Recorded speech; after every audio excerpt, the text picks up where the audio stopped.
So this video is going to be about macros. Now you might have a basic understanding. We've gone over calories if you watch those videos. There's other videos over refeeds and overall the pyramid of importance when it comes to your nutrition. What I want to do is break down macronutrients so you understand how to set calories and macros over your next 8 weeks and beyond that. Firstly, let's nail down the basics. I know a lot of people will already understand, and if you don't feel bad at all. It's great to be able to educate you. So no matter who you are, reviewing is always good. I learn something every time I review what I'm teaching. So yeah, it's just something that keeps giving and learning as you go through your journey. So macros include protein, carbs, and fats. So there's 3 macros. Protein is 1 gram. For 1 gram, it's the equation to 4 calories. Fats, 1 gram equals 9 calories. And carbohydrates, 1 gram equals 4 calories. So you can see that fats are double, basically, or a little bit more. Simple enough. Now, our macros are how we hit our daily calories. It's the foundation that you may have been getting wrong. A lot of you I've made do a food diary for a week, or you've coached me before, and I want to look at where you're at so I can really teach you where that might be out. And again, no one's doing anything bad. There's nothing wrong. It's just these foundations being in the correct order are really going to support your journey, your health, your nutrition. And this is where the world is changing from a weight loss mentality to a fat loss mentality. So the question that most coaches are asked, and I have definitely been asked over the years the most, is what is more important? Is it hitting calories or is it hitting macros? Well, by default, by hitting your macros, you will generally hit your calories. Simply looking at calories is not the accuracy we want. This is why I think the old paradigm of things like Weight Watchers and other things didn't understand the basic needs and nutrition, and all these different diets and biohacks are kind of they're just kind of confusing the matter, I guess. So if you want fantastic results, especially from muscle building, which is what anyone wants to do when they're decreasing body fat, and for muscle maintenance, health, longevity, preventing osteoporosis, all these benefits, we need a protein goal. So sufficient protein is a must. So it's the foundation. You also need sufficient fats for hormonal markers. Though dietary fats, dietary fats, we make our sex hormones too low, which is common, or too high in the bad fats is another story, but too common. We can see a loss of period in women and a loss of libido and muscle mass in men. Now, fats and protein are essential macronutrients. Carbohydrates are not essential to life. That does not mean to go keto, but you can do what you want. Look at all the videos first, and then you'll understand your choices. And also look up Dr. Daniel Amen. He is an expert in ADD, but he would like to not call it ADD or ADHD. He believes that there are 8 different types of ADD, and with that comes what kind of brain health you have. And by doing his free online test, you can find out whether your brain needs carbohydrates, fats. So these are, again, just clues. They're not be all and all. Your genetic profile will give you a lot of clues and insights into your aspects around this. So however, I strongly believe that carbs are very much optimal for high levels of performance in resistance training. And because resistance training of some form is going to be what you will need to do to really succeed in this program and master your body, you need these for that performance. So it's a big picture. It's simple, but it also can get a little bit detailed. So the goal of this challenge is not to be as educational as I might be with a one-on-one coaching session, but it's more specific, generalized topics, so you got the foundations right. So as the challenge can be quite broad in nature, I want to teach you all how to allow and master the basics of setting these macros, exactly how I would do it with my own clients, and that you can apply for yourself immediately. So if you follow these steps, you will have a really good education and basis. So and you'll understand, what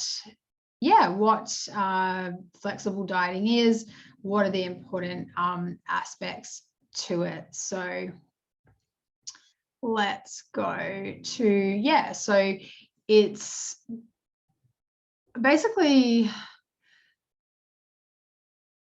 I want you to put these methods in place, and I want you to understand that protein is the foundation. How much do we need a day? Studies show in training people, 1 to 6 grams up to 2.5 per kilogram of body weight can be optimal for muscle building and also muscle preservation if you're in a calorie deficit. But 1.6 to 2.5 is a very broad range. The higher end is going to be more optimal in a calorie deficit when muscle protein is breakdown can be high. Protein is going to help keep our current muscle mass while also aiding, satiety levels, so satiation with food.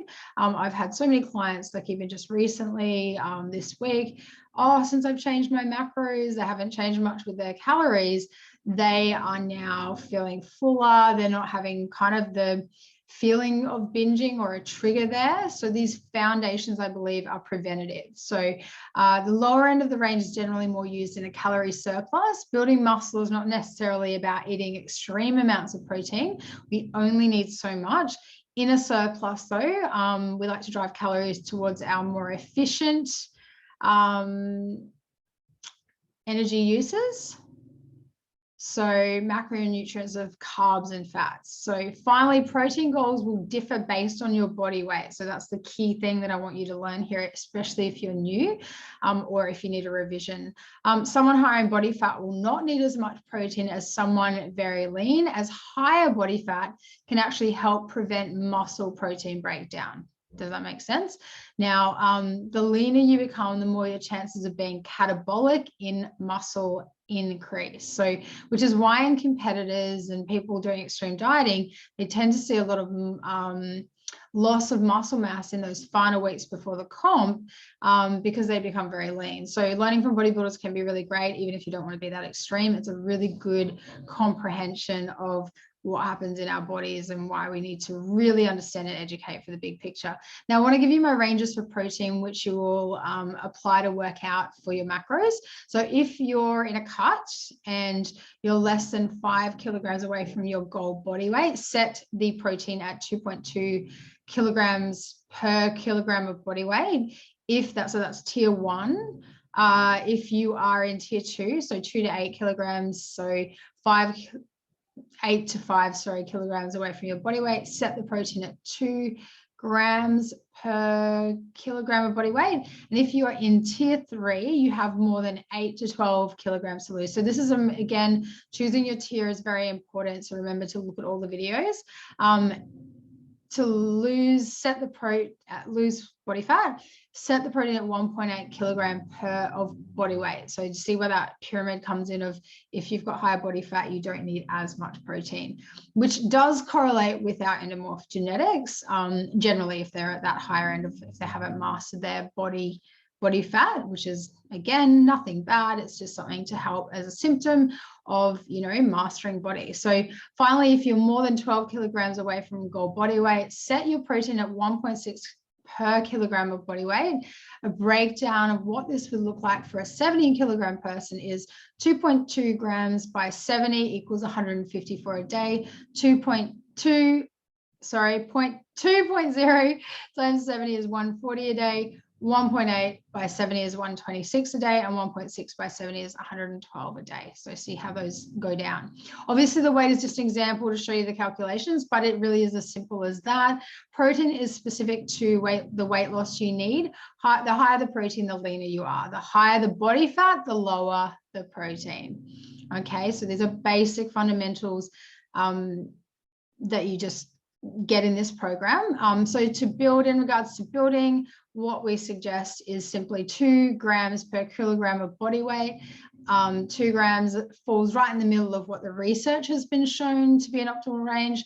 And More, I don't think, is needed in a surplus. Less, I believe, can be not necessarily detrimental, but just not as optimal. 2 grams is where majority of clients sit in a surplus, whether a general population client or even if they've done, competitions or they're, advanced in their journey. So using the 70 kilogram example, 70 times 2 grams equals 140 of protein per day. So this is for all tiers of building, whether in maintenance or above.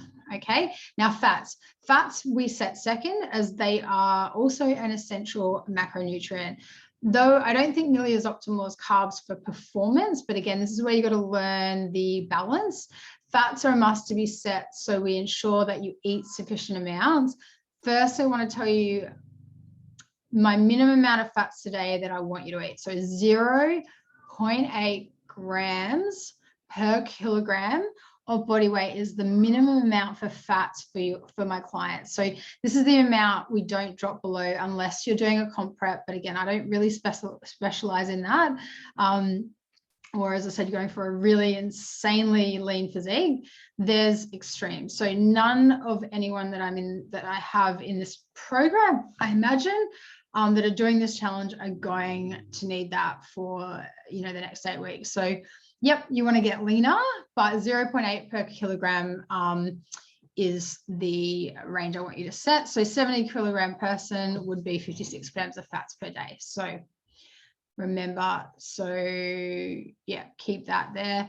More fats in your diet doesn't mean more body fat. Same with carbs. Now, again, it's the calorie deficit that matters. Choice of macronutrients, just those two kind of set them, protein, fats and carbs from those perspectives, and then the remainder can be your carbohydrates. Now, macronutrients outside of basic hormonal requirements should be set at set A to maximize compliance and B to maximize performance. So some people feel better on more carbs. Some people believe it or not, feel better on low carbs and high fat. So this is where your choice of diet comes in. At the end of the day, I just want you to do what works for you. The better you feel, the better and more likely you're going to stick to this program, but keep that minimum target. So yeah, when I say feel better, I tend to mean you're more consistent, your energy levels are better throughout the day, potential for less hunger, and overall just a sense that this feels like this works for me. And this is part of the journey where you can learn. I mean, if you want to play around in this 8 week and you've done higher fats before and you feel like you got results and you want to try higher carb, by all means do it and listen to the biofeedback. So of course, in a fat loss phase, when calories get low, sometimes the world's best macro breakdowns still can suck because you have low calories, and that is what it is. You are losing body fat. That tired feeling can come in, and this is where you use all your mindset aspects to do the work process around this, so that when you're sitting at a point where it gets hard, you've got all the foundations right. So it's not those things, and you can just dig deep into some strategies that are more personal development based, or just part of your journey to learn past it. So yeah, having that breakdown increases your chances of sticking to your calories when it gets hard. So I myself and my clients so many of my clients still come to me and they've done fitness programs like similar, but they haven't been educated and they have not understood the importance of the macros. They've done macros, but they haven't realized that it's more important to get those foundations right, because it's going to hit the calories anyway, than to just hit any old food with calories. So yes, calories are king. Macronutrients are like the support of the foundations of the house, so that you can have the best nutrition to support the fat loss phase and beyond. So those who feel better on low carbs, those who feel better on moderate carb approach, go for it. So if you're not sure which one, then just go moderate, just go in between somewhere. Like I definitely sit well on moderate. I can't go low carb. My brain function from that almond test confirms that. Well, it confirmed it prior, but I get too moody and I get too grumpy, and I don't do well on it. But I can't go high in fats. My body doesn't like to run on fats. I it doesn't digestively work for me no matter how much fiber I put in there. So moderate approaches always work. So if you're not sure, as I said, then just go moderate. So low carb will naturally mean higher fat. If fats are low, carbs are high, and then vice versa. So it's important to also know that this is just your starting point.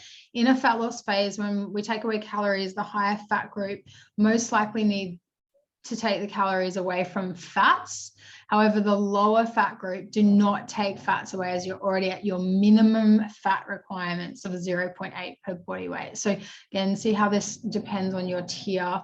And as you change, this is going to change also. So you do need to revise this information. Like, this is not just one-off. As your body changes and your needs change, as you can understand, your weight changes, so your requirements change. This is where coming back to me as a coach and doing some coaching, or just redoing the program and listening to the group and being in the forum and getting all of the questions answered. So you'll need to cut calories from carbs when calories are decreased. So we'll go more into this in so the weekly content. Carbs are the lowest macro I set due to protein and fats requiring minimum targets, as they are essential macronutrients.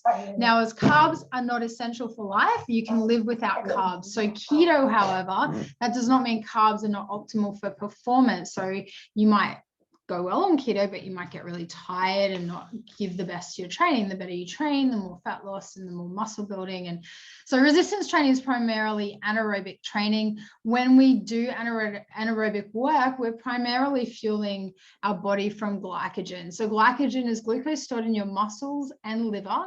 And when we eat carbs, they enter our bloodstream as glucose. Then they're either oxidized immediately or stored for later energy as glycogen. So during resistance training, the prime energy source is that of carbs, which is one of the reasons I like carbs, particularly for more advanced people.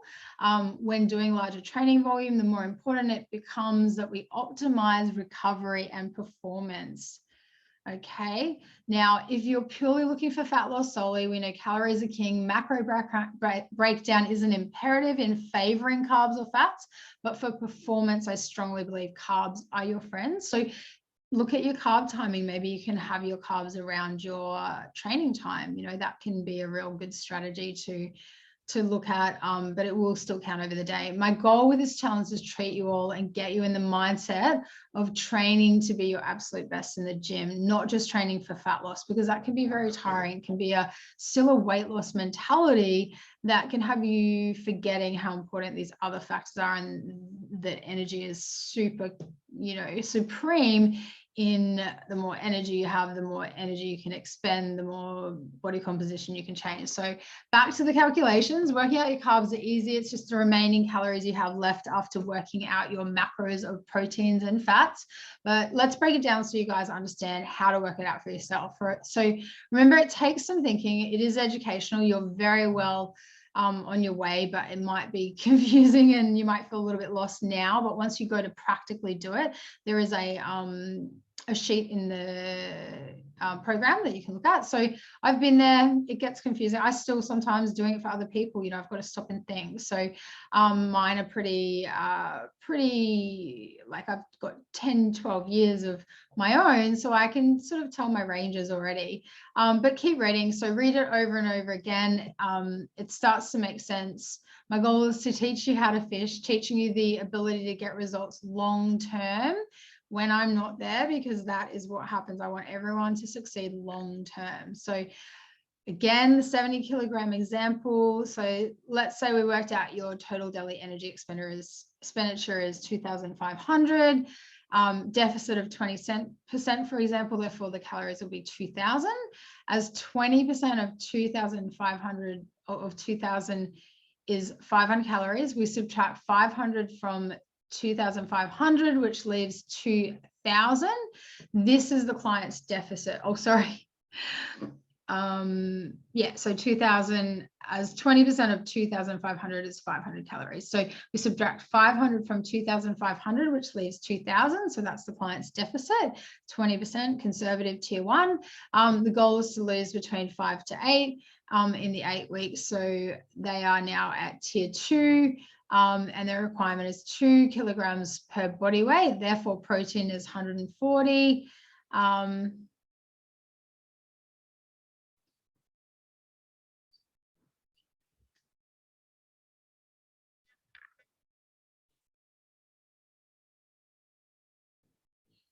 And then you can look at the sheet to now go and work all of this out for yourself.